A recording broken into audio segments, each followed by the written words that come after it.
So hello students, आप सभी का स्वागत है आपके अपने चैनल टारगेट गुरुकुल में। हमारे ख्याल और उम्मीद से आप सभी लोग अच्छे होंगे और अपने जीवन में बेहतर कर रहे होंगे। स्टूडेंट्स, जैसा कि आप सभी को पता होगा कि एक एक दिन करके आपका बीकॉम एंट्रेंस एग्जाम पास आ रहा है। जैसा कि सारे बच्चों को पता होगा कि 11 जुलाई को लखनऊ यूनिवर्सिटी का बीकॉम एंट्रेंस एग्जाम होने वाला है एंड सिमिलरली 15 से 16 जुलाई को या फिर 17 जुलाई को आपका डीडी यूनिवर्सिटी का एंट्रेंस एग्जाम होने वाला है। उसके साथ साथ महात्मा गांधी काशी विद्यापीठ, इन सभी यूनिवर्सिटीज़ का भी एंट्रेंस एग्जाम काफ़ी जल्दी करीब आ रहा है। अब इस एग्ज़ाम की तैयारी कैसे करें, तो उसकी तैयारी करने के लिए सबसे बेहतर तरीका होता है प्रीवियस ईयर क्वेश्चन पेपर्स को सॉल्व करना।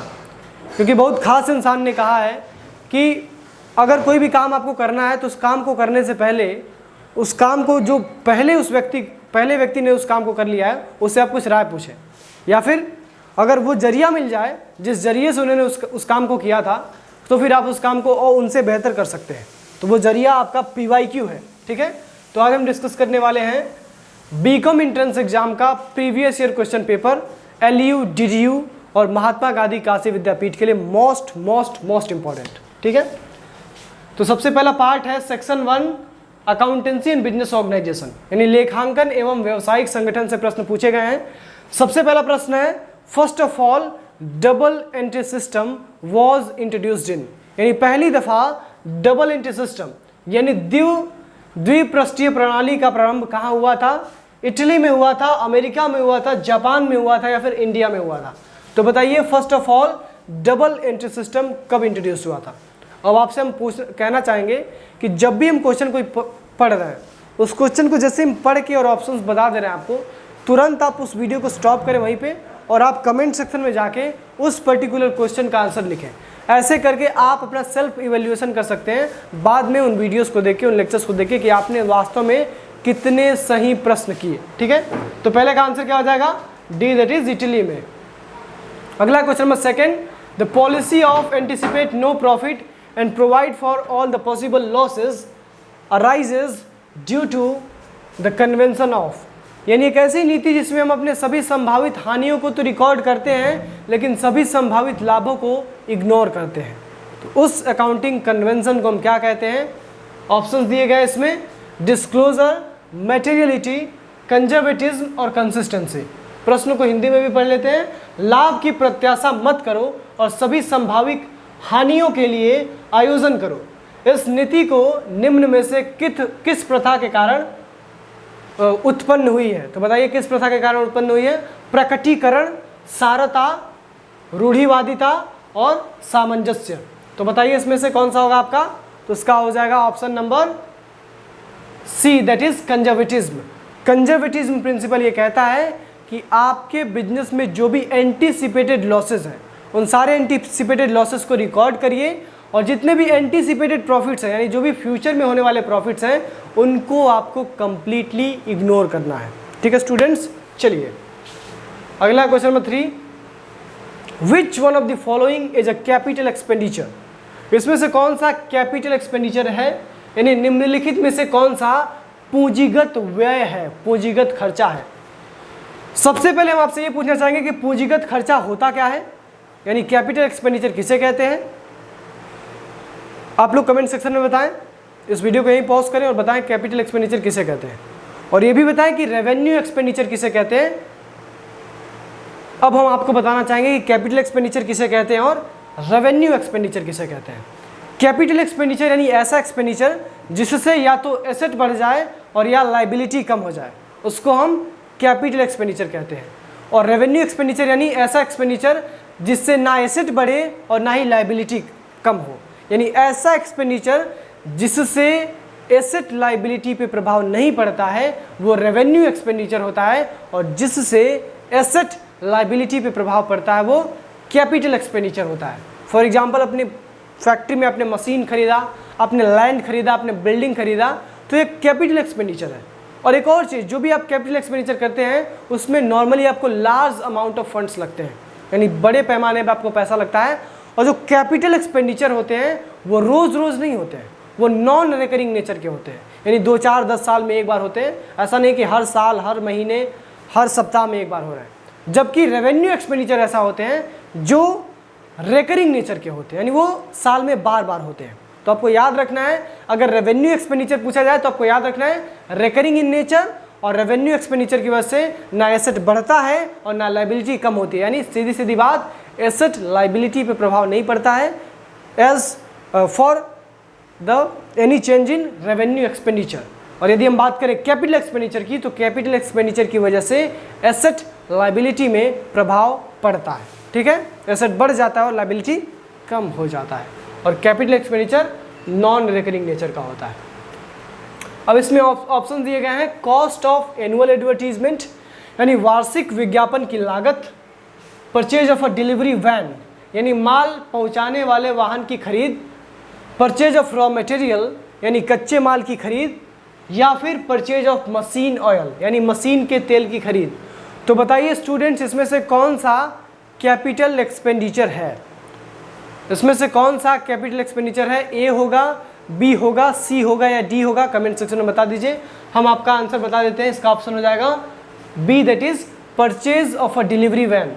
देखिए हमको रॉ मटेरियल्स बार बार खरीदना पड़ता है, तो रॉ मटेरियल का परचेज क्या हो गया? Revenue expenditure. हमको मशीन का ऑयल यानी मशीन में डालने वाला जो तेल होता है, डीजल, पेट्रोल, केरोसिन, इसको भी हमको बार बार खरीदना होता है। इसके साथ साथ जो एनुअल एडवर्टीजमेंट कॉस्ट होता है, इसका नाम ही है एनुअल एडवर्टीजमेंट, यानी वार्षिक आप प्रचार प्रसार कर रहे हैं तो उसमें आपको हर साल खर्चा करना है, तो ये भी रिकरिंग हो गया। तो ये क्या हो गया? ये भी रेवेन्यू एक्सपेंडिचर हो गया। तो इसका ऑप्शन क्या हो जाएगा? B, that is purchase of delivery van यानी माल पहुंचाने वाले वैन की खरीदारी। अगला question number 4, income and expenditure account is prepared by. तो ये क्वेश्चन बड़ा सरल है। इनकम एंड एक्सपेंडिचर अकाउंट कौन प्रिपेयर करता है? ऑप्शन दिए गए, पार्टनरशिप फर्म प्रिपेयर करता है, बैंक प्रिपेयर करता है, ट्रेडिंग कंसर्न प्रिपेयर करता है, या फिर नॉन ट्रेडिंग कंसर्न प्रिपेयर करता है। हिंदी में आय एवं व्यय खाता तैयार किया जाता है साझेदारी फर्म के द्वारा, बैंक के द्वारा, व्यापारिक संस्था के द्वारा, या फिर गैर व्यापारिक संस्था के द्वारा। तो बताइए इनकम एंड एक्सपेंडिचर अकाउंट कौन बनाता है? आय एवं व्यय खाता कौन तैयार करता है? तो इसका ऑप्शन हो जाएगा D, that is a non trading concern. देखिए नॉन ट्रेडिंग कंसर्न कहा जाए, नॉट फॉर प्रॉफिट ऑर्गेनाइजेशन कहा जाए, या फिर नॉन प्रॉफिट ऑर्गेनाइजेशन कहा जाए, बात एक ही है। आपने क्लास 12 में पढ़ा होगा, सबसे पहला चैप्टर अकाउंट्स का एनपीओ, उसमें आपने पढ़ा होगा income and expenditure account, receipt and payment account, balance sheet. ये कौन प्रिपेयर करता है? एनपीओ प्रिपेयर करता है। यदि हम बैलेंस शीट की बात करें तो बैलेंस शीट पार्टनरशिप फर्म भी बनाता है, सोल प्रोप्राइटरशिप भी बनाता है, कंपनी भी बनाती है, मतलब सारे के सारे लोग बैलेंस शीट बनाते हैं। लेकिन यदि हम पर्टिकुलरली बात करें इनकम एंड एक्सपेंडिचर अकाउंट की, तो ये केवल एनपीओ बनाता है, ये केवल नॉन ट्रेडिंग कंसर्न बनाता है। ठीक है स्टूडेंट, तो इसका ऑप्शन क्या हो जाएगा? D, that is a non trading concern यानी एक गैर व्यापारिक संगठन के द्वारा बनाया जाता है आय एवं व्यय खाता। अब एक क्वेश्चन हम आपसे पूछना चाहेंगे, प्रॉफिट एंड लॉस अकाउंट और ट्रेडिंग अकाउंट कौन बनाता है? Students, profit and loss account और ट्रेडिंग अकाउंट कौन बनाता है? इसका आंसर हम आपसे चाहेंगे कमेंट सेक्शन में। और एक और क्वेश्चन, कैश फ्लो स्टेटमेंट कौन बनाता है? तो बताइए कैश फ्लो स्टेटमेंट कौन बनाता है, प्रॉफिट एंड लॉस अकाउंट कौन बनाता है, ट्रेडिंग अकाउंट कौन बनाता है, और इसके साथ साथ आपको ये भी बताना है profit and loss appropriation account कौन बनाता है, पार्टनर्स कैपिटल अकाउंट कौन बनाता है, पार्टनर्स करेंट अकाउंट कौन बनाता है। तो सारे के सारे क्वेश्चंस आपके लिए, ये क्वेश्चंस भी आपके एंट्रेंस एग्जाम में बन सकते हैं। देखिए यहाँ पे तो हम मुश्किल से 60-70 क्वेश्चन एक वीडियो में डिस्कस कर रहे हैं, लेकिन उस 60-70 क्वेश्चन के माध्यम से आपको कम से कम 150 से अधिक क्वेश्चन बताया जा रहे हैं। जैसे हमने आपसे बोला ट्रेडिंग अकाउंट कौन बनाता है, ये भी एक क्वेश्चन है, प्रॉफिट एंड लॉस अकाउंट कौन बनाता है, ये भी क्वेश्चन है, profit and loss appropriation account भी क्वेश्चन है। तो ऐसे आपको लेक्चर को ध्यान से सुनना है। तो चलिए अब आपको बताना चाहेंगे ट्रेडिंग अकाउंट और प्रॉफिट एंड लॉस अकाउंट ये बनाया जाता है किसके द्वारा? तो ये बनाया जाता है सोल प्रोप्राइटरशिप के द्वारा। यदि हम बात करें कैश फ्लो स्टेटमेंट की, तो कैश फ्लो स्टेटमेंट बनाया जाता है कंपनी के द्वारा, और कैश बुक जो होता है वो नॉर्मली आपके जो पार्टनरशिप फर्म होते हैं वो भी बनाते हैं, और आपके सोल प्रोप्राइटरशिप भी बनाते हैं। और यदि हम बात करें profit and loss appropriation account की, किसकी? Profit and loss appropriation account की तो वो बनाता है पार्टनरशिप फॉर्म। यदि हम बात करें रिवैल्यूएशन अकाउंट की तो वो भी पार्टनरशिप फॉर्म बनाता है। यदि हम बात करें पार्टनर्स कैपिटल अकाउंट की, पार्टनर्स करंट अकाउंट की, यदि हम बात करें रियलाइजेशन अकाउंट की, तो ये सभी के सभी पार्टनरशिप फॉर्म्स बनाते हैं। ठीक है स्टूडेंट्स, चलिए अगला क्वेश्चन है which of the following is the accounting equation. इसमें से कौन सा अकाउंटिंग इक्वेशन है? ऑप्शन ए है capital equals to assets plus liabilities. ये तो गलत है। कैपिटल को निकालने के लिए एसेट में से लाइबिलिटी को माइनस करना पड़ता है, यानी पूंजी निकालने के लिए संपत्तियों में से दायित्वों को माइनस करना पड़ता है। दूसरा है capital equals to assets minus liability. तो ये तो सही है कि पूंजी निकालने के लिए आपको संपत्ति में से दायित्व को घटाना पड़ेगा। तीसरा है assets equals to liabilities minus capital. Asset को निकालने के लिए यानी संपत्ति को निकालने के लिए आपको लाइबिलिटी में से कैपिटल को घटाना पड़ेगा, यानी संपत्ति में से पूंजी को घटाना पड़ेगा। तो ये भी गलत है।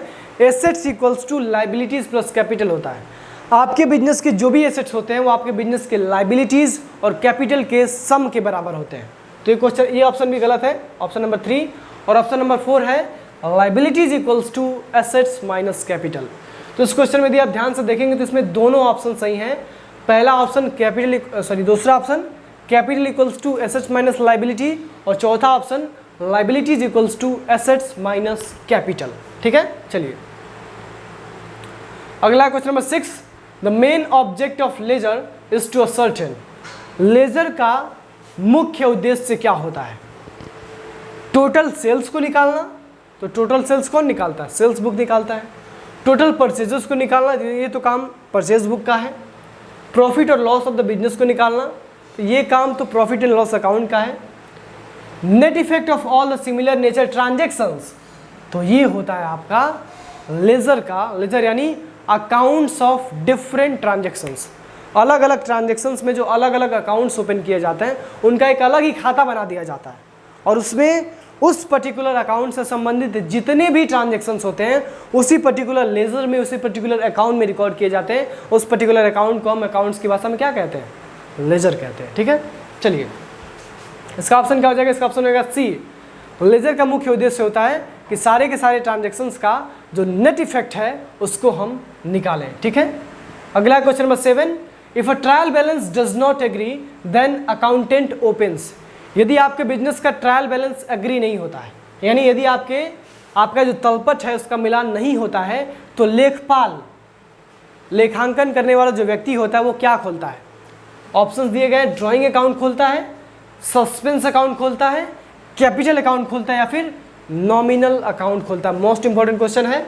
तो बताइए यदि ट्रायल बैलेंस एग्री नहीं होगा तो अकाउंटेंट क्या ओपन करेगा?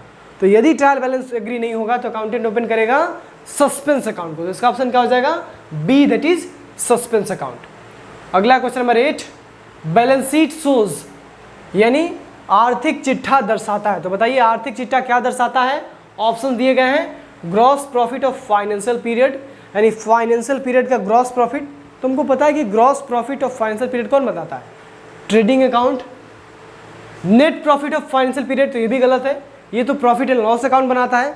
ग्रॉस प्रॉफिट ट्रेडिंग अकाउंट बनाता है, और net profit profit and loss account बनाता है। अगला है financial position on a particular date, तो ये कौन बताता है? ये बताता है आपका बैलेंस शीट। बैलेंस शीट आपके बिजनेस का फाइनेंशियल स्टेटस बताता है, आपके बिजनेस का फाइनेंशियल पोजीशन बताता है, आपके बिजनेस का वित्तीय स्थिति बताता है। इसका ऑप्शन क्या हो जाएगा? C, that is financial positions on a particular date, यानी एक विशेष तिथि पर वित्तीय स्थिति को बताने का काम आर्थिक चिट्ठा का होता है, यानी बैलेंस शीट का होता है। अगला question number 9। Outstanding expenses are shown as. तो यहाँ पे हम आपको मल्टीपल क्वेश्चंस बताएंगे। चलिए सबसे पहले समझ लेते हैं क्वेश्चन को।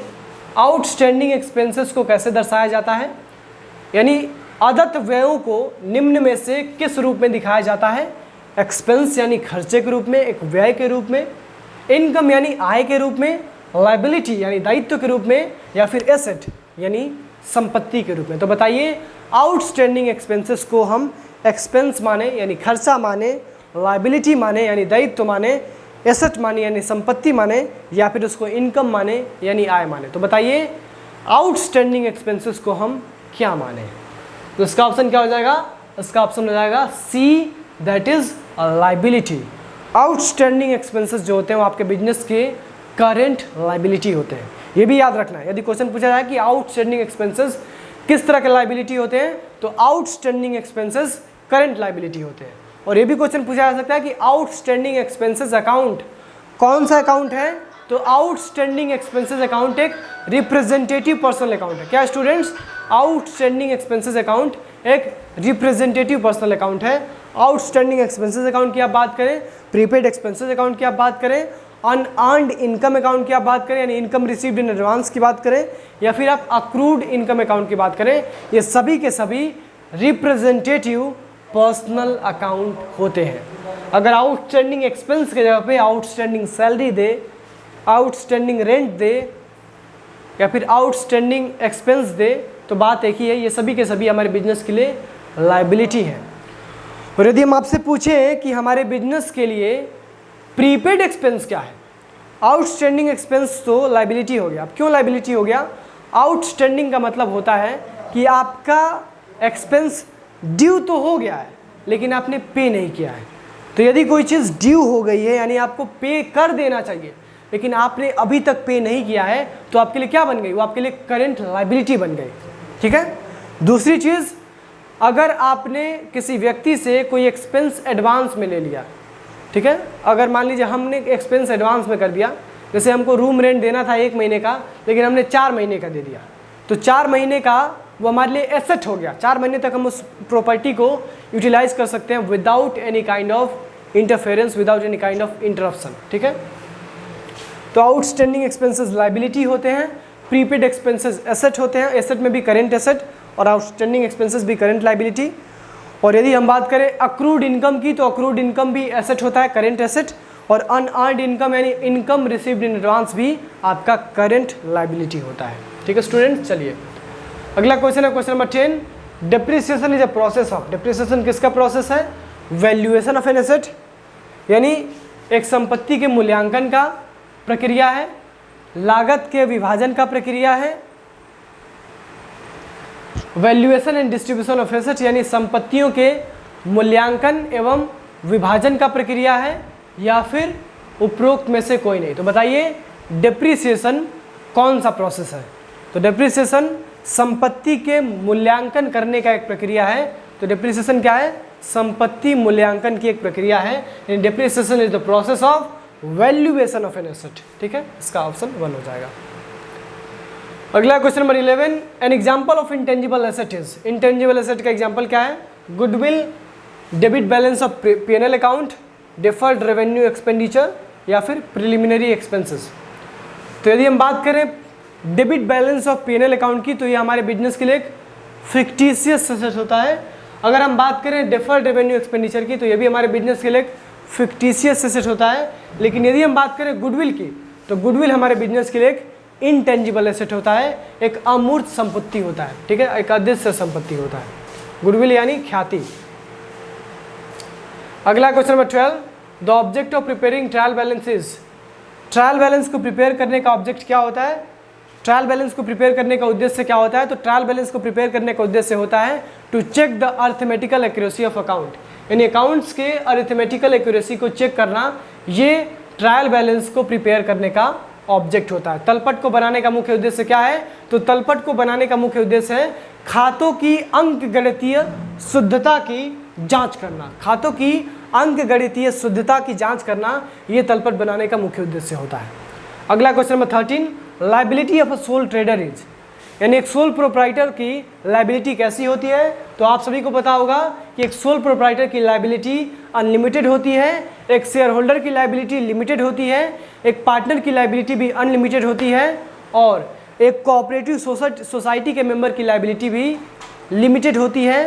और यदि हम बात करें हिंदू अनडिवाइडेड फैमिली में, तो इसमें को पार्टनर्स की लायबिलिटी लिमिटेड होती है लेकिन कर्ता की लायबिलिटी अनलिमिटेड होती है।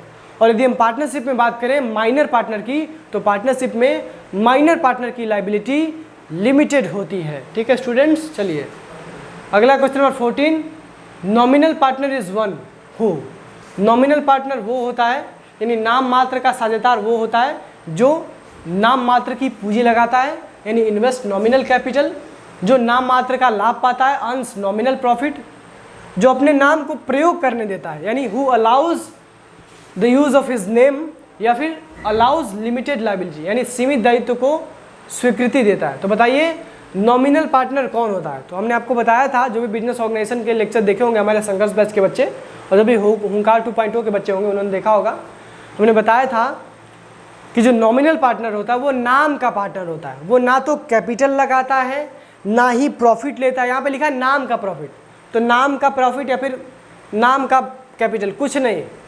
नॉमिनल पार्टनर मतलब कैपिटल 0 पैसा नहीं लगाएगा, 1 पैसा नहीं लगाएगा कैपिटल, वही नॉमिनल पार्टनर है, वही पार्टनर बाय स्टॉपेल है, वही पार्टनर बाय होल्डिंग आउट है, जो 1 पैसा ना लगाए आपके बिजनेस में कैपिटल के रूप में, जो आपके बिजनेस में प्रॉफिट लॉस में भी शेयर ना रखे, लेकिन उसकी लायबिलिटी अनलिमिटेड हो और वो केवल अपना नाम आपको यूज करने के लिए देता है, उसको हम कहते हैं नॉमिनल पार्टनर। तो इसका ऑप्शन क्या हो जाएगा? C, that is allows the use of his name, यानी अपने नाम को प्रयोग करने देता है, उसको हम नाम मात्र साझेदार कहते हैं।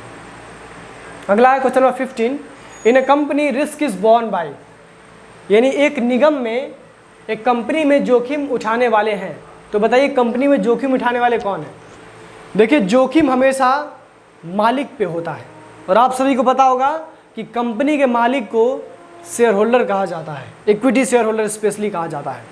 तो वो कौन? वही तो मालिक हैं, तो वही तो रिस्क उठाएंगे। तो in a company risk is borne by shareholders, shareholders के द्वारा रिस्क उठाया जाता है। बाकी जो मैनेजिंग डायरेक्टर होते हैं वो तो हमारी कंपनी के नौकर हैं, एक तरह के, भले ही टॉप मैनेजमेंट के इंसान हैं लेकिन हमारी कंपनी के लिए एम्प्लॉई हैं। अगर डायरेक्टर की बात करें तो वो भी एम्प्लॉई है, क्रेडिटर की बात करें तो वो तो खैर बाहर का व्यक्ति है, तो काहे लिए रिस्क उठाएगा। तो कंपनी में जोखिम कौन उठाने वाले होते हैं? वो होते हैं आपके अंशधारी, यानी शेयर होल्डर आपके कंपनी का जो होता है रिस्क वो उठाते हैं। अगला है duties of company secretary under companies act are.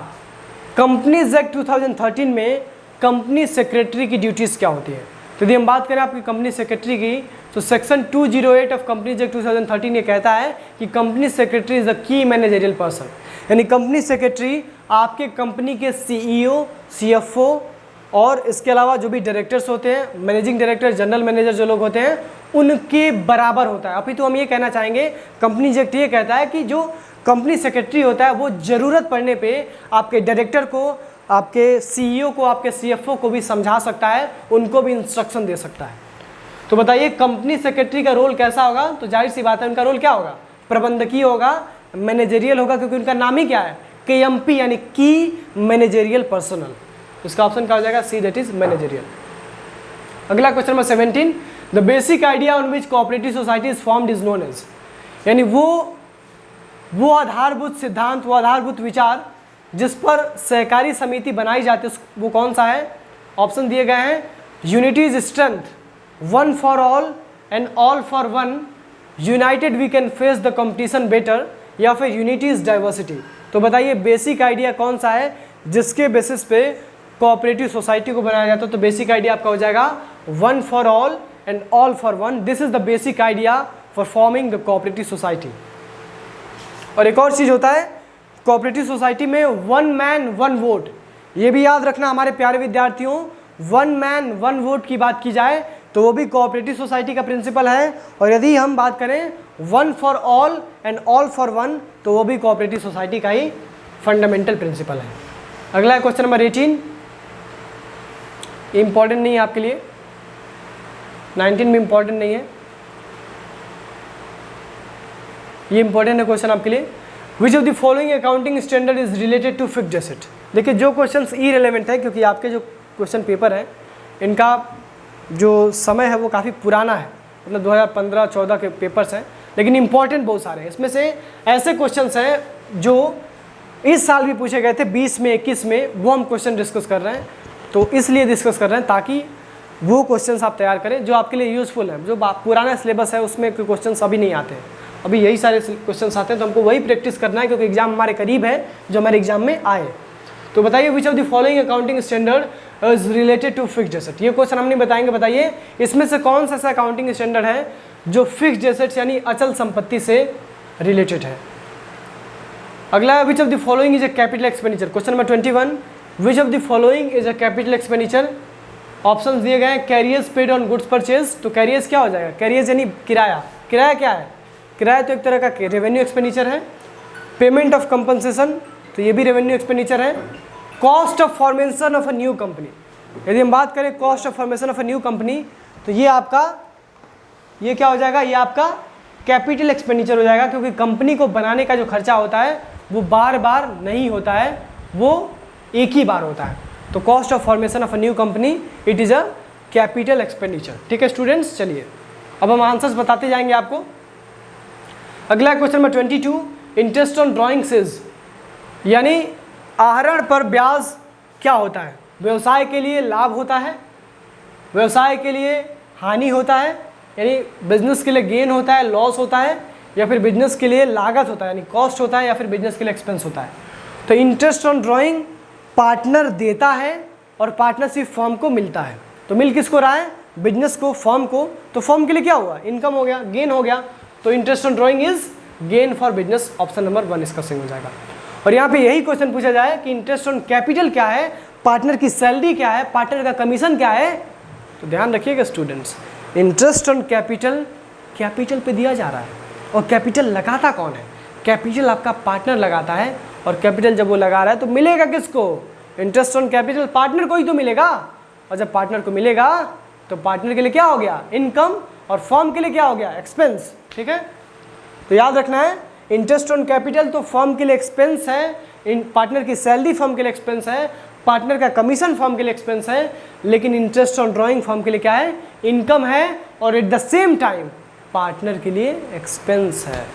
ठीक है, चलिए अगला question number 23, depreciation on fixed asset is an example of, यानी अस्थायी संपत्ति पर हास किसका उदाहरण है। तो डेप्रिसिएशन हम जो चार्ज करते हैं मशीन पे, फिक्स्ड एसेट्स पे, वो किसका एग्जांपल है, डेप्रिसिएशन हर साल चार्ज किया जाता है, हर वर्ष चार्ज किया जाता है। तो क्या होगा, ये तो रिकरिंग नेचर का हो गया, तो क्या होगा, रेवेन्यू एक्सपेंडिचर होगा। तो depreciation on fixed asset is an example of revenue expenditure, इसका ऑप्शन क्या हो जाएगा, बी, दैट इज आगम व्यय। अगला question number 24, the book containing a chronological record of transaction is called. तो बड़ा आसान ट्रांजेक्शन है, बड़ा आसान क्वेश्चन है। एक ऐसा बुक जिसमें ट्रांजेक्शन्स को क्रोनोलॉजिकल ऑर्डर में रिकॉर्ड किया जाता है, यानी एक ऐसा किताब जिसमें लेन देनों को कालानुक्रमिक ढंग से अंकित किया जाता है, उसको क्या कहते हैं, तो उसको हम कहते हैं जर्नल। क्या कहते हैं स्टूडेंट्स, जर्नल। उसका ऑप्शन क्या हो जाएगा, ए, दैट इज जर्नल। हिंदी में रोजनामचा, रोजनामचा जो होता है उसमें हम ट्रांजेक्शन्स को क्रोनोलॉजिकल सीक्वेंस में, क्रोनोलॉजिकल ऑर्डर में रिकॉर्ड करते हैं। अगला क्वेश्चन नंबर 25, ये भी इंपॉर्टेंट नहीं है आपके लिए, 26 भी इंपॉर्टेंट नहीं है, 27 इंपॉर्टेंट है। The drawer of a bills of exchanges, bills of exchange का जो ड्रॉर होता है वो क्या, कौन होता है, तो बिल्स ऑफ एक्सचेंज का जो ड्रॉर होता है, बिल्स ऑफ एक्सचेंज बनाएगा कौन, जो व्यक्ति उधार पे सामान बेच रहा है वो बिल्स ऑफ एक्सचेंज लिखता है। तो क्या हुआ, वो हुआ क्रेडिटर, यानी बिल्स ऑफ एक्सचेंज को लिखने वाला जो ड्रॉर होता है वो आपका क्रेडिटर होता है, और जो रिसीव करने वाला होता है उसको ड्रॉई कहते हैं। सो writer of bills of exchange is called drawer, and drawer is the creditor and draw is the debtor, because draw is the acceptor of bills of exchange. अगला question number 28, the financial position, इसका option क्या हो जाएगा, इसका option हो जाएगा आपका सी, that is creditor, लेनदार। बिल्स ऑफ एक्सचेंज का ड्रॉर क्या होता है, लेनदार होता है। विनिमय विपत्र का लेखक लेनदार होता है। अगला question number 28, the financial position of a business is ascertain by. Same question अभी हमने देखा था, बस नज़रिया बदल दिया गया पूछने का। किसी भी बिजनेस का जो फाइनेंशियल पोजीशन होता है वो कैसे असर्टेन किया जाता है, तो उसको असर्टेन करने के लिए हम प्रिपेयर करते हैं बैलेंस शीट। देखिए यहाँ पे दिया गया फाइनेंशियल पोजीशन, अगर फाइनेंशियल पोजीशन की जगह पे फाइनेंशियल परफॉर्मेंस पूछा जाए तो ये हो जाएगा आपका प्रॉफिट एंड लॉस अकाउंट। ठीक है स्टूडेंट्स, लेकिन यहाँ पे क्या पूछा जाएगा, फाइनेंशियल पोजीशन यानी वित्तीय स्थिति। अगर आपसे फाइनेंशियल पोजीशन पूछा जाए, फाइनेंशियल स्टेटस पूछा जाए, या फिर value of assets and liabilities पूछा जाए, तो आपको याद रखना है बैलेंस शीट। और ये पूछा जाए कि बैलेंस शीट क्या है, अकाउंट है, स्टेटमेंट है, लेजर है, क्या है, तो बैलेंस शीट याद रखना है हमेशा स्टेटमेंट है, बैलेंस शीट अकाउंट नहीं है। ठीक है, चलिए, तो इसका ऑप्शन क्या हो जाएगा? C, that is balance sheet. अगला question number 26, accounting standard 26 is related to, तो सभी को पता है अकाउंटिंग स्टैंडर्ड 26 डील करता है गुडविल से, और गुडविल क्या है? Intangible asset